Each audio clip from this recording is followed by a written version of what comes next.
आणि एक बारामतीमधून एक महत्त्वाची बातमी, मुलीला फोन का केला म्हणून मुलीच्या कुटुंबांची बेदम मारहाण केल्यावर तर एका तरुणानं आत्महत्या केली आहे। बारामती तालुक्यातल्या जळगाव सुपे गावात तरुणाला मारहाण करण्यात आली आहे। संतोष रसाळ असं मृत तरुणाचं नाव आहे। त्यानं देऊळगाव रसाळ या गावी आत्महत्या केली आहे। मुलीच्या कुटुंबानं त्याची मारहाण केली आणि त्यानंतर त्यानं आत्महत्या केलेली आहे। एक महत्त्वाची बातमी बारामतीतून आपल्यापर्यंत पोहोचते आणि ह्याच संदर्भात आपण एक प्रतिक्रिया बघूया। हातापाया पडून ती म्हणजे आता एवढी बार मारलं, आता नाही मारलंय, परत असं काय केलं पोरांनी फोन केली काय तर त्याला जीव मारवा आणि पोरं आम्ही घरी गेलो। घरी घेऊन गेल्यावर तिथं आम्ही दहा पेरा काढल्या, 9 9:30च्या दरम्यान जास्त काय पण म्हणलं 10 काढून घ्यावं आणि दवाखान्यात न्यावं। आम्ही इकडे 10ला नादावून आणि तो जाऊन झाला।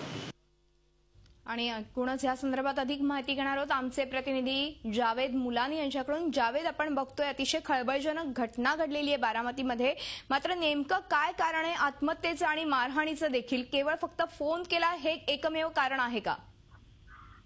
नक्कीच मधुरा, बारामती तालुक्यातील जळगाव सुपे या गावातील एका मुलीला संतोष रसाळ या युवकाने, ज्याचा आत्महत्या त्यांनी केलेली आहे, त्या युवकाने त्या मुलीला फोन केला म्हणून त्या मुलीच्या घरच्यांनी त्याच्या घरच्या कुटुंबातील व्यक्तींनी त्या मुलीला परत फोन करायला लावला त्या मुलाला आणि त्या मुलाने परत त्या मुलगा त्यांच्या घरी गेला त्या मुलीच्या, तिथं त्या मुलाला तब्बल 2.5 तास त्याच्या घरच्यांनी मारहाण केली आणि तो मुलगा परत घरी आल्यानंतर त्या मुलाने आपल्या घरच्यांना सांगितलं आणि घरच्यांनी त्याला हॉस्पिटलला नेण्याच्या अगोदरच त्या मुलाने आपल्या देऊळगाव रसाळ या गावी त्याच्या शेतामध्ये जाऊन आत्महत्या केली आहे। मधुरा, पण नेमकं काय कारण समजू शकलंय का या आत्महत्येचं? पोलीस तपास कुठपर्यंत आलेला आहे?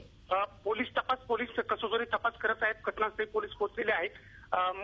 फक्त एवढंच कारण आता तरी समोर येतंय की त्या मुलाने त्या मुलीला फोन केल्यामुळेच केवळ त्याच्या घरच्यांनी, त्या मुलीच्या घरच्यांनी त्या मुलाला बेदम मारहाण केली, याचाच त्याला मुलाने याचाच ते गंभीर घटना मनात घेऊन त्या मुलाने स्वतः आपली आत्महत्या केली आणि आपलं जीवन संपवलंय।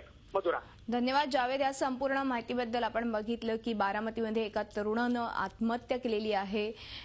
त्यापूर्वी त्याला बेदम मारहाण करण्यात आली होती मुलीच्याकडून आणि मुलीच्या कुटुंबाकडून आणि त्यानंतर त्यानं आत्महत्या केली आहे। झी 24 तास रहा एक पाऊल पुढे।